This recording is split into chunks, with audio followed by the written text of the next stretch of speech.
kesalahan orang lain, buang tempat sampah. Amin.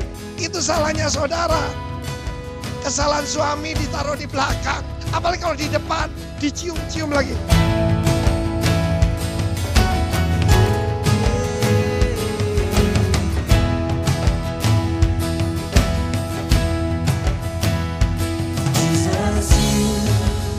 Saudara, apa Tuhan sanggup memberkati semua orang?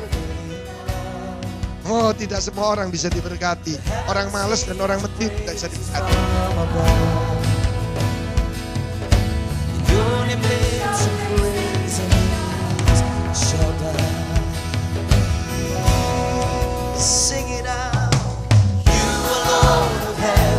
Tapi saudara dan saya selalu punya pengharapan. Sebab Tuhan berkata, aku tahu rancanganku mengenai engkau. Yaitu rancangan bukan kecelakaan, dan rancangan damai sejahtera untuk memberikan kepadamu hidup yang penuh dengan pengharapan. Tepuk tangan bagi Allah kita.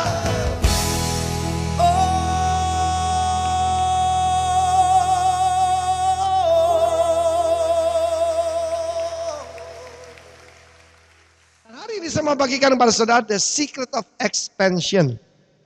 Berapa banyak saudara mengalami ekspansi? Berapa banyak saudara tidak punya spirit? Ya ngene-ngene ae. Saudara ingin mengalami lebih lagi dalam hidup saudara. Yang mau lambaikan tangan. Oke, yang pertama tadi saya sampaikan kepada saudara, yaitu the power of rejoicing. Tapi baik kita baca Yesaya 54 ayat 1 sampai dengan 3. Bersorak-soraklah hai si mandul yang tidak pernah melahirkan. Bergembiralah dengan sorak-sorai dan memekiklah hai engkau yang tidak pernah menderita sakit bersalin. Sebab yang ditinggalkan suaminya akan mempunyai lebih banyak anak daripada yang bersuami, firman Tuhan. Ayat 2 saudara baca 1, 2, 3. 1, 2, 3. Lebih keras.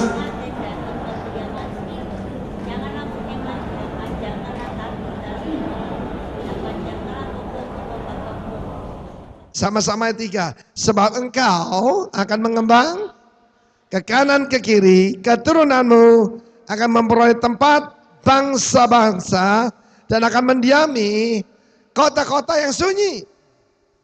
Saya akan buktikan dulu pada saudara bahwa saya seorang yang mengalami ekspansi.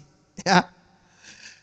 Ketika saya berada di Taiwan, saya disaksikan tentang ayat ini. Bahwa keturunanku akan mendiami kota-kota yang sunyi. Kalau kita bicara Taiwan, orang bicara kota Taipei, Taichung, Kaohsiung. Tapi tidak ada seorang pun pernah dengar satu kota kecil namanya Yangmei. Itu di satu distrik Taoyuan namanya. Nah, di situ saudaraku saya melayani kemarin itu untuk seluruh hamba-hamba Tuhan dari semua gereja di daerah Taoyuan itu. Dan pada waktu saya pergi ke cabang kita yang di Yangmei, hati saya sangat bersuka cita. Ada salib besar warnanya merah, lampu neon gitu. Dan ada satu tempat untuk kebaktian kita untuk 150 orang. Jemaat memang belum banyak, baru 130 orang. Tapi harus tahu awal mulanya. Awal mulanya itu saudaraku, pendeta yang dikirim ke sana belum bisa bahasa Mandarin. Dia modalnya cuma wah ini. Kan siecu, terima kasih Tuhan. Sekarang bisa khotbah, mungkin turun kayak bapaknya ya. Khotbah nekat bahasa Mandarin saudaraku. Ya luar biasa. Oke, nah itu saudara. Ini KKR di sebuah gedung yang lebih besar. Gedung pertemuan di sana. Dan ternyata ketika kita memuji Tuhan, ada kuasa-kuasa yang bekerja yang tidak kelihatan, tidak kasat mata. Saya bisanya cuma itu. Oh Abba, Tienfu, lagu seperti macam itu. Oh Abba, Bapa. Tapi saudaraku, Roh Allah bekerja dengan dahsyat sekali. Mereka dijamah oleh Tuhan, banyak mengalami pembaruan, pelepasan, dipenuhi Roh Kudus. Tetapi memang kalau kita itu dipakai Tuhan, kita datang kepada kota-kota sunyi. Tepuk tangan buat Tuhan, amin. Dan saya percaya apa yang berlaku di dalam pelayanan juga berlaku dalam dunia bisnis. Sama. Prinsipnya sama. Di dalam kehidupan pribadi saudara, di dalam pengembangan diri, semuanya sama. Yang pertama, the power of rejoicing. The power of praise atau the power of rejoicing. Kira-kira sebulan yang lalu, adik ibu saya, tante saya, di kemoterapi. Orang di kemoterapi itu melalui lembah bayang-bayang maut. Dan pada akhir kemoterapi, mungkin yang ketiga itu, dia sudah nggak tahan. Dia berkata, aku minta mati. Firman Allah menunjukkan Tuhan memberikan perhatian khusus pada 4 golongan 4 orang. Yang pertama, orang yang mandul. The barren ones. Yang kedua, orang yang ditinggalkan. The forsaken one. Orang yang ditinggalkan. Boleh ditambahkan abandoned one. Abandoned itu ditelantarkan. Hai engkau yang terlantar, engkau yang ditinggalkan, engkau yang mandul. Ditambah satu lagi, Yesaya 54 ini ditujukan pada orang-orang yang mengalami tertindas. The afflicted ones. Yang tertindas, yang mandul, yang ditinggalkan, yang ditelantarkan. Ada kabar baik buat kita semua. Amin. Nah, tante saya ini hidupnya sendiri. Saya masih ingat waktu saya berusia 8 tahun. Dia pernah bertunangan dengan seseorang. Dan orang ini adalah kapten kapal. Saya masih ingat dia berbahasa Inggris, bahasa Indonesianya tidak seberapa. Tetapi setelah bertunangan, dia naik kapal dan tidak pernah kembali. Tante saya patah hati dan tidak pernah mau membina hubungan dengan siapapun. Hatinya tertutup. Orang kalau mengalami dilukai itu sering menutup hati. Dia tidak berani membuka hatinya lagi untuk memulai satu hubungan. Dan karena itu dia hidup sendiri. Dari keluarga kita dia satu-satunya hidup sendiri. Dan akhirnya dia patah semangat. Dia bilang, aku minta mati. Lalu saya datang kepada dia. Saya tidak khotbahin dia. Saya cium dia. Saya duduk di sampingnya, rambutnya rontok karena di kemo. Dan perempuan paling takut rambut rontok. Amin. Dan saya ngajak dia nyanyi. Pada waktu saya ajak dia nyanyi, dia bilang, mana bisa saya nyanyi. Saya dalam keadaan seperti ini. Saya bilang, rejoice. Bersorak-sorailah. Saya ada jadi nyanyi. Saya nyanyi lagu ini. Tuhan Yesus setia. Saya nyanyi, dia cuma memandang aja. Jadi saya tahu orang yang tidak mau nyanyi itu orang yang kehilangan pengharapan. Orang yang patah semangat, kehilangan pengharapan, tidak bisa memuji Tuhan. Tapi ketika saya sampai yang kedua kali saya ulangi lagu itu, dia mulai pelan-pelan nyebut Tuhan Yesus. Mulainya itu. Mulai Tuhan Yesus, saya nyanyi 3 kali. Ketika saya nyanyi ketiga, dia mulai nyanyi. Nah, saya beritahu saudara, ketika dia dengan kemauan mulai memuji Tuhan, semangatnya kembali saudara. Dan kemarin ketika saya datang, di mana tante saya itu di mana? Oh, lagi jalan-jalan. Berapa banyak Anda tahu kalau perempuan shopping itu tandanya waras 100%. Amin saudaraku. Haleluya. Kenapa orang tidak memuji Tuhan? Karena takut. Kalau tadi putus harapan karena takut. Teman saya pertama kali terjun, ya waktu latihan gagal saudaraku, ya terjun payung, latihannya cuma lompat begitu gampang. Ini terjun beneran. Waktu mereka mau berangkat, apalagi dia komandan resimen mahasiswa, jadi digagah-gagahkan. Ketika naik pesawat nyanyi, Nona manis siapa yang punya, Nona begitu sudah sampai di pesawat. Saatnya untuk terjun, nyanyinya jadi fals semua. Dan mari siapa yang punya. Jadi kalau ada nada sumbang dalam hidupmu, berarti ada ketakutan menyergap hatimu. Dan dia cerita, Arifin tidak ada kayak di film-film itu terjun seni nggak ada. Kita ditendang, tias, dia terjun. Di situ saya belajar. Orang yang tidak bisa rejoice adalah orang yang ketakutan, orang yang tidak punya pengharapan.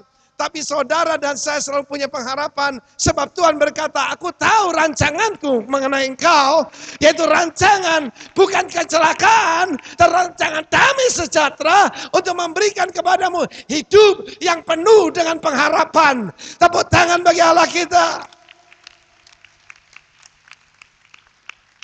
The barren ones, orang yang mantul. Saya mengerti apa artinya itu. Ketika diberitahu saya tidak bisa punya anak, rasanya bumi ambles, langit runtuh, saudara. Itu sesuatu blow, suatu pukulan hebat buat saya. Dan saya juga tahu artinya, mungkin beberapa daripada kita lebih mengerti, artinya ditinggalkan.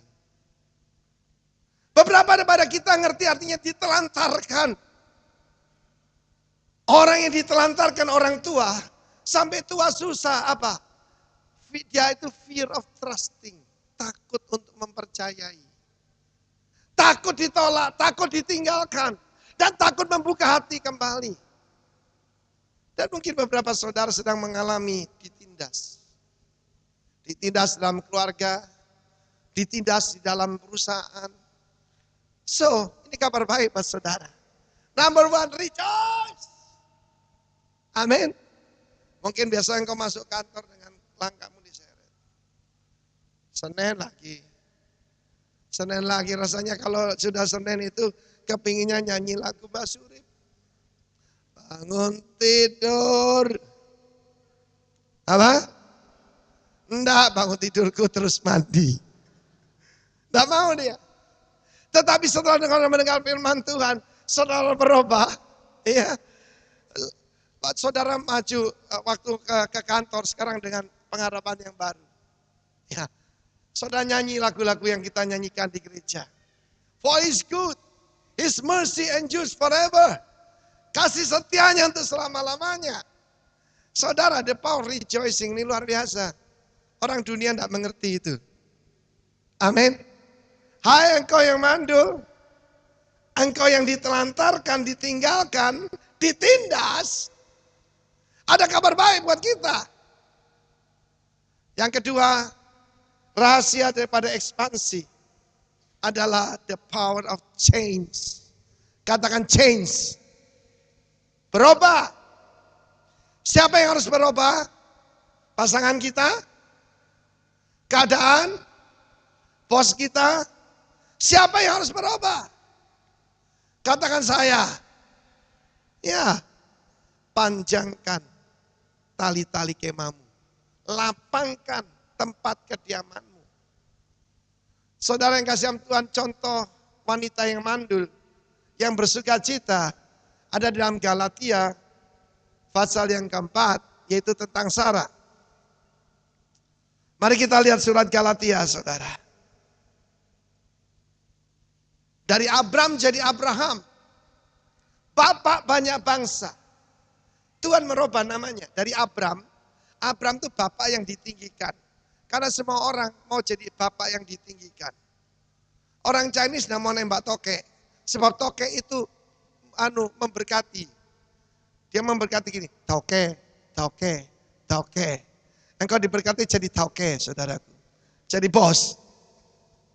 Katanya mbak rezeki. Tapi dalam surat Galatia, kita lihat bagaimana Abram menjadi Abram, Sarai menjadi Sarah. Sarai itu artinya my captain. Berapa banyak suami itu, ya, takut sama istrinya. Kasihan dulu. Sebab istrinya menerjemahkan suami, S-U-A-M-I, itu artinya semua uang adalah milik istri. Jangan nikahi wanita semacam itu. Itu horor dan teror. Amin. Galatia pasal 4.